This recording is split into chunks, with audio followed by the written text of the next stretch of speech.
Teach Me to Science. I hope you guys have enjoyed this brief little break I gave you this week because we're about to get into some real science for Science Sunday.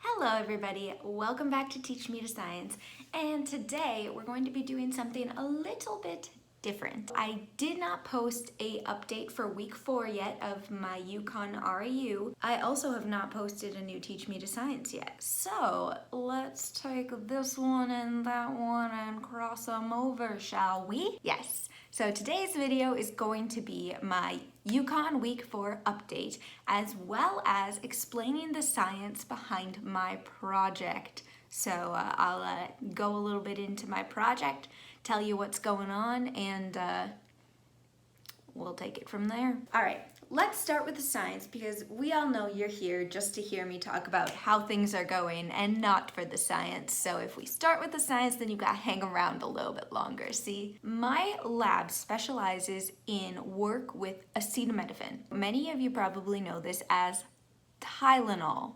Yes, that magical drug that makes headaches and fevers go away. Tylenol has the main component, acetaminophen. My lab specializes in looking at the toxic side effects of acetaminophen, and we work in cellular cultures. The lab itself has worked in mice before, so that's another option as far as what to do the research in. My project specifically for this 10-week summer period, obviously I can't do everything in 10 weeks, so they gave me a little piece of the project and I'm gonna work on that. Oh, I just itched my sunburn. My project specifically focuses on a protein called BRD4. All right, let's back up a hot minute from my project. There are some basic things you need to know about acetaminophen and when we treat the cells with it, what we're looking for. So there's a protein called lactate dehydrogenase. Lactate dehydrogenase is a marker for cytotoxic effects. So if we see an increase in LDH, that means we're also seeing more damage to the cells. So they're correlated. So we do this assay, and what we're looking for is the percentage of LDH which has left the cells. So what we do is we look at the total LDH content, so we look at the stuff that's still in the cells and the stuff that's out of the cells, and we compare the two to see how much has leaked out of the cells. And that's a good measure of how damaging the acetaminophen was to the cell. So that's the basics on treating the cells with acetaminophen. Let's take it up a notch, shall we? My project looks at this specific gene regulator. We'll give a little genetics information. Genes are portions of your genetic code. So DNA, this long windy thing, contains lots of genes everywhere. These genes have little sections of code before them that can be bound to by other proteins. And when other proteins bind this little section called the promoter, you can either increase or decrease the amount of gene expression you get. In my last video, I talked about the DNA and how you take it to RNA, which then is made into protein. So protein is a measure of gene expression. That's what it is. Increased level of protein means that gene is being turned on more. I'm gonna look at a protein called BRD4, and that specifically turns on the protein. So BRD4 is a protein which is a promoter. So it increases gene expression. Specifically, it increases gene expression of a gene which produces collagen. In large amounts, collagen has been known to cause cytotoxic effects in cells. So basically, my project is to see if inhibiting this protein, this BRD4, increases the amount of toxicity we see in the cells or decreases the amount of toxicity we see in the cells.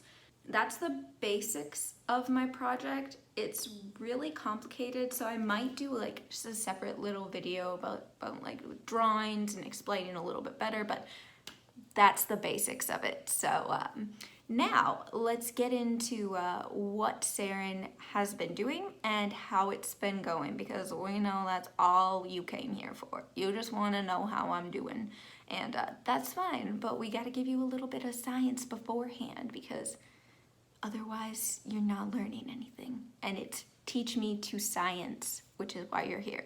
Not for me, but most of you are here for me, so that's fine. Anyway, I'm gonna give you guys the tea. These last couple weeks have been interesting. So, I have been asking my mentor and my PI for more space and more freedom and more independence in the lab for a couple weeks now. It's been a couple weeks, and it wasn't happening, and that wasn't cool. So, I don't know, these last couple weeks have been a bit of a bummer, because I've learned all these really cool things, these really cool techniques, and I know how to do them, but I'm not allowed to do them, basically. And the amount of hovering that my mentor has been doing has been hard. I'm just not used to that amount of watching, and it's been stressful for me. But we made some progress. So this week I had a meeting with my mentor and my PI, and I asked them, yo, I really want to do these experiments by myself. I really want to have a piece of this project that's mine. And they were like, cool, here you go. So on Thursday, I did my own experiment for the day, and I did another experiment on Friday by myself. And then Saturday, I spent the whole day doing stuff by myself, so it was good. I'm super excited to have more independence, because that's what I came here for. Probably a lot of you don't know, but this past semester when I was in Biochemistry 2 lab, I had a little bit of trouble with anxiety in the lab. I wanted to come to UCONN, or any REU for that matter, to be able to learn how to be comfortable in a lab and how to chill out a little bit. So I wanted to learn how to not only do different techniques, but I wanted to learn how I can specifically better myself so I don't have so much anxiety in the lab. And it's a work in progress. That goal has not been accomplished yet, but it's getting there. But yeah, I mean, slowly but surely, I have learned a ton of stuff up until this point, but my next goal, what I really want to do next, is I want to be able to feel confident in the lab.